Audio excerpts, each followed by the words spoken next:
and welcome to our conversation. Gabriel, thank you for coming up to Sydney to take this time.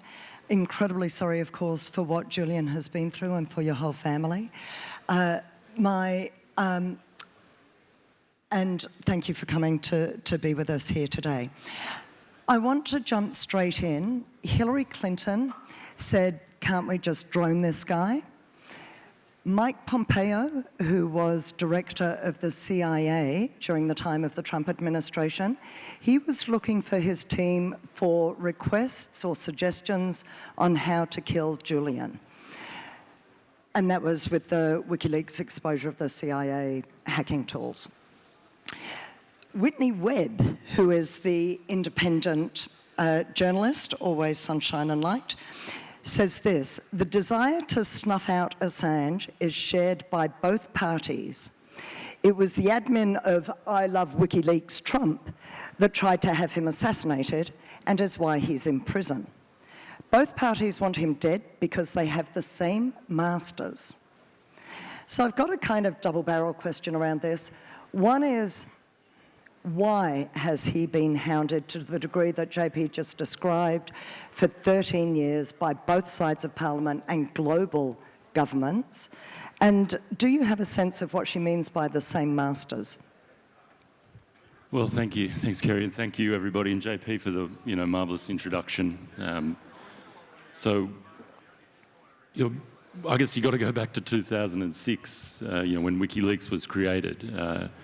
Julian saw this huge problem. He wrote what is the sort of seen as the WikiLeaks white paper now, the conspiracy governance, and this problem of media organisations, corporations, the sort of military-industrial complex, all coordinating with government, actually to act in their own interests and not in the interests of voters or citizens.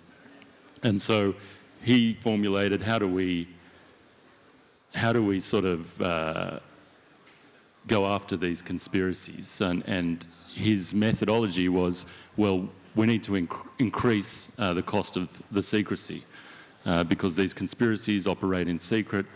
So if we can increase the cost of secrecy, eventually, they won't be able to operate as efficiently as they had been. And so that's when he started to develop these ideas around WikiLeaks, and he had this incredible understanding of the architecture of the internet, encryption, and also this sort of jurisdictional arbitrage, not in a financial sense, but in a publishing sense. The places where you can publish freely and keep that information online so that it can be read by all populations around the world. And that's what led to WikiLeaks. And so you have these, these conspiracies, these that Julian referred to, now coming under attack by their increased secrecy cost. And they were very threatened. And at first, it sort of started out with some leaks from Julius Baer and different banking institutions, the Church of Scientology, and then it went on eventually when Chelsea Manning leaked the materials about the Iraq War, the war in Afghanistan, the Guantanamo Bay detainee files, torture at Guantanamo Bay, and also the Cablegate, which is infamous, the 250,000 diplomatic cables about how the United States conducts itself around the world, how it facilitates regime change, etc., which implicated many Australian politicians as well. Famously, Mark Abid, who was, a confidential source to the United States Embassy here in Australia. And so these conspiracies came under great threat, and now they're retaliating, and they retaliated against Julian in a way that wasn't so obvious for a very long time. He spent 7 years in the Ecuadorian embassy, but it was under Mike Pompeo in 2017 that really got ramped up when WikiLeaks exposed that the CIA had lost control of their hacking tools, that they were out in the wild, these tools that could be used to hack into your phone, hack into your television. And WikiLeaks exposed the CIA and greatly embarrassed them. And that's when Mike Pompeo made it his personal mission to go after WikiLeaks and these plots that you talk about, murder plots, etc. So it's these, these conspiracies in the governance, in government that are really pursuing him. But I think what we're seeing now is a sort of a groundswell of support for Julian that's been built up over years and years, that it's been able to increase the political cost of his pursuit to a certain stage where I think these conspiracy thinking, well, this isn't actually in our benefit anymore. We've taken away all of Julian's best years. Is he really a threat? And the political cost is at a point where it might be time for us to drop it. Yeah, and of course we've just seen the High Court trial take place in London, and we're waiting to hear on that. And part of the process of persecuting Julian is simply dragging these things out for months. I mean, the last case, I understand, took 8 months before we got kind of a verdict. So we're just in this holding pattern at the moment again. So I just want to we're here at a Bitcoin conference. I want to talk about how the Julian story ties in with Bitcoin. And if you don't mind, I'm just going to take a moment to recap Julian's involvement with Bitcoin over time. So he was involved in the cypherpunk forums originally, so he had interaction with Satoshi Nakamoto, the pseudonymous creator of Bitcoin, as we've heard all about this morning. And when his bank accounts, or WikiLeaks bank accounts, and PayPal and MasterCard were shut down and frozen, he turned to Bitcoin and to those cypherpunk forums to potentially take donations, and Satoshi Nakamoto asked him not to. This was in 2010, and he basically said, this is still nascent technology, we're only a couple of years old, I don't know that we can take the heat and the pressure and the scrutiny that we're going to get from governments worldwide if you turn to Bitcoin at this stage. And so Julian did Bitcoin an enormous favour, and he went back to the WikiLeaks team and he put it to them, and they said, okay, we're going to hold fire. And they didn't. For 6 months, they didn't take Bitcoin donations. Eventually, they did, because they simply had no choice. They took Bitcoin donations, and they also invested in Bitcoin. And that funded a lot of the WikiLeaks operations going forward and allowed them to continue to operate as independent journalists. So there's an interesting aspect here, which is Julian in many ways embodies the first freedom use case of Bitcoin. And we've seen it work in operation live, and we've seen it offer some freedom, at least to WikiLeaks, and to at least potentially fund part of his legal operation. But there's another interesting aspect here, and I'm going to be quiet in a moment and hand over to Gabriel. But there's another interesting aspect here, which is the truth aspect of Bitcoin. And this is a quote by Julian from a Reddit forum, an Ask Me Anything, an AMA. He says here, Bitcoin is an extremely important innovation, but not in the way most people think. Bitcoin's real innovation is a globally verifiable proof of work, publishing at a certain time. TikTok, next block. The whole system is built on that concept, and many other systems can also be built on it. The blockchain nails down history, breaking Orwell's dictum of he who controls the present controls the past, and he who controls the past controls the future. So Bitcoin breaks that because history is written into the blocks, into the blockchain. So really, the attacks on Julian feel like an attack on freedom and truth that we understand can't happen to Bitcoin as a protocol, but can happen to us as Bitcoiners. Can you explain, in your words and in your understanding, this attack on Julian, this ongoing persecution of him? What does it mean? What does it say about freedom as we know it in government, in our law institutions, in the media? What does it say about it now, and what does it imply for the future? Well, I often talk about Julian's persecution as it's like another sort of leak in a way. It's really exposed all these institutions, the institutions of state, such as the Crown Prosecuting Service in the United Kingdom, the Crown Prosecuting Service in Sweden, even our own government here, how they have willingly participated in the persecution of Julian Assange, particularly as well, the media.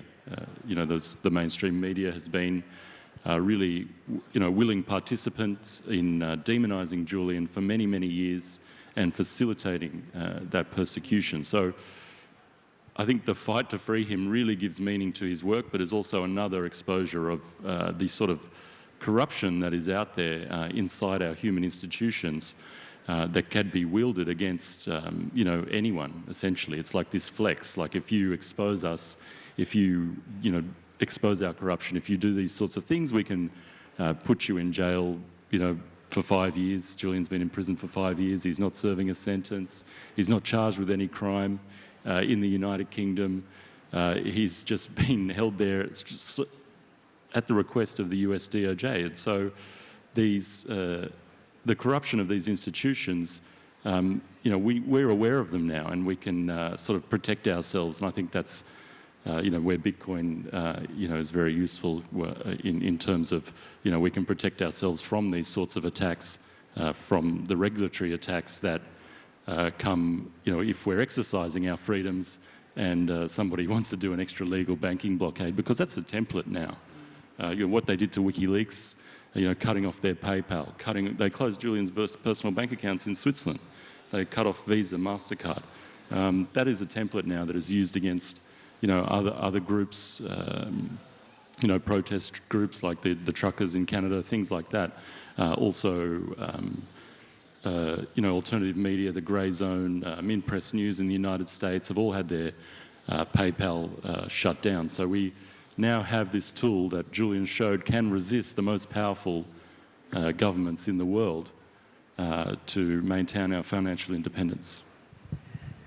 Yeah, absolutely. And it feels like government and mainstream media have controlled this narrative very closely for some period of time, and even a human rights lawyer who was approached about Julian's story dismissed it to begin with because he had been taken in by the mainstream media and by the stories that were being told, and hadn't really understood what was going on behind the scenes until he delved. So where are we meant to go in light of the fact that our mainstream media is owned, is become, in effect, propaganda for the government? Where are we meant to go for independent news these days? To the degree that we know we can self-store our Bitcoin and we can exit the financial system, how do we exit the mainstream media system? Well, I think you've seen it. You've seen it ever since WikiLeaks sort of exposed this. The media's complicity in things like the Iraq War and the selling wars to us. Populations don't like wars, Julian famously said, so they have to be sold to us. And I think WikiLeaks really exposed them. And you've seen this, the plummeting of popularity or trust in these mainstream media channels, and this flowering of independent media, these independent media personalities who have really, are dominating the landscape now. Not so much in Australia, but more overseas. I think Australia is very much, still a lot of work to be done here. But in the United States, in the UK, there's definitely a flowering of independent voices. And I think that is one of the legacies of WikiLeaks, is that giving people, what WikiLeaks did it was almost like this sort of decentralization of leaks. It took the information that was behind this proprietary wall inside these media institutions. They would leak information. They would hold the leaks and just publish, whatever they wanted about them. You would never have the leak to compare to the article, so you wouldn't know what was factual or not. But Julian introduced this sort of scientific journalism where you could have the leak, you could have the article, and you could compare them. You could compare the two, and you could see exactly where the bias was. But that also led to this flourishing of other journalists who could now access these leaks and write about them in their own countries, how they were relevant to other populations. So it was really part of this flowering of independent journalism that we've seen really taking off today. Absolutely, and we are seeing a lot of great voices out there at the moment. Now, have you seen the narrative shift over the course of this last 13 years? Because it's feeling to me, you've just come back from the US, so after being in the UK for the High Court hearing, you headed over to the US. I know you're garnering support around a lot of Congress people over there.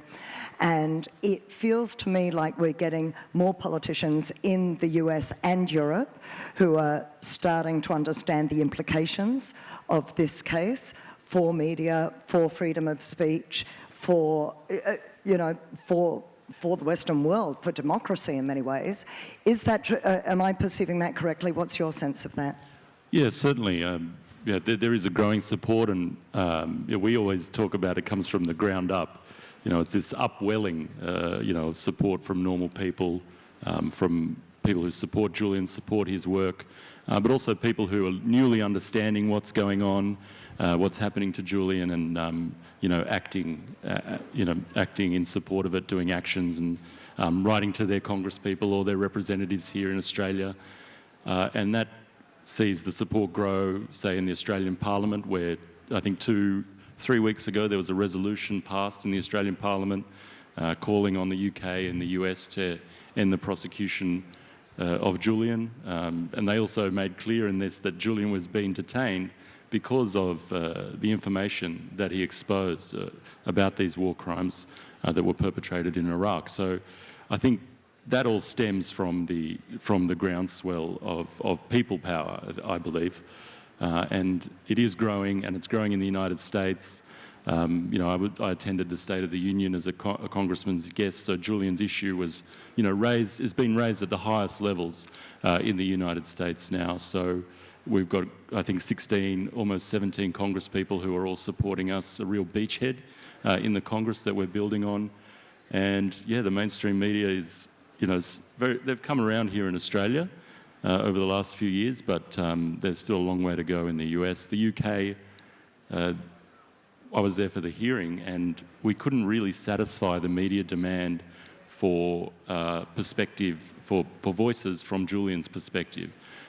So that was a really interesting thing that happened.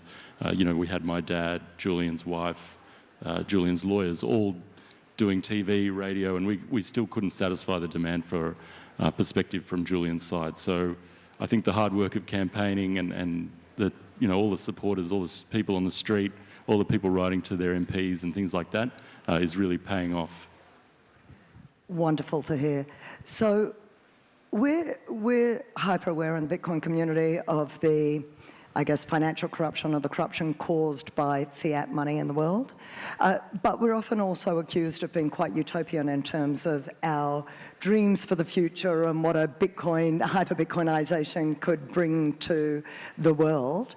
If you could, if all goes well, if we got the decision in the UK to keep Julian in UK soil or bring him back to Australia, so he's not extradited to the US, if you could imagine 10 years into the future, your ideal world of what it would look like with this case having been a pivot point for an awakening of freedom of speech in the West, what would your dream outcome be? Well, I think freedom of speech is one of those things that you need to fight for every day. I don't think it's, I think we're never going to reach this sort of place where it's just given to us.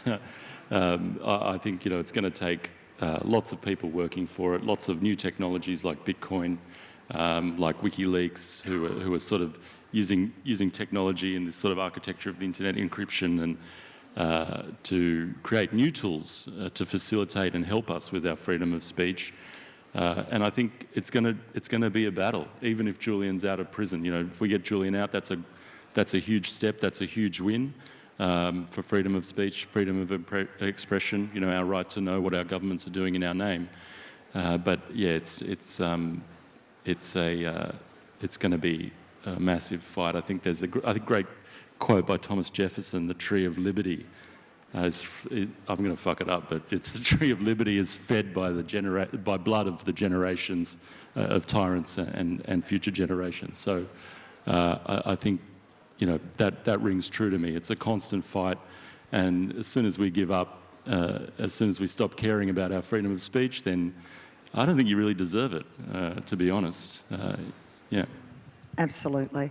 On a personal note, how's Julian doing? How does he cope? I think we can't help seeing Julian's story and imagining ourselves in his shoes and going, how in the world would I cope with 5 years of basically social isolation, this level of hounding from governments?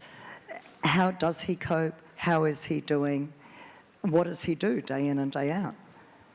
Well, he spends most of his time, 20 to 22 hours a day in a very small cell, 2 by 3 metre cell inside a maximum security prison in London. The prison was built for the IRA, so you can imagine what a UK prison that was built for the IRA is like. It's not a very nice place.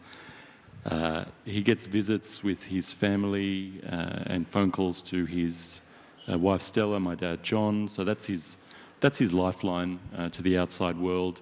They're able to give him news about all the support that he's receiving from around the world, the different actions that we're all up to. And I speak to a lot of political prisoners, and that they always say, knowing that there are people on the outside fighting for them, that's what keeps them going on the inside.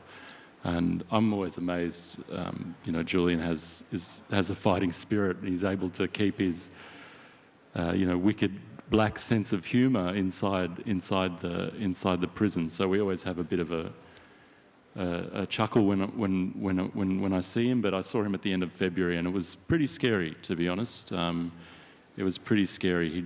We'd just gone through that appeal hearing, and he wasn't in a very good condition. I've been told by doctors who have seen him that he can recover once he's out. So, yeah, we're hopeful that he can just hang on until we can get him out. Absolutely.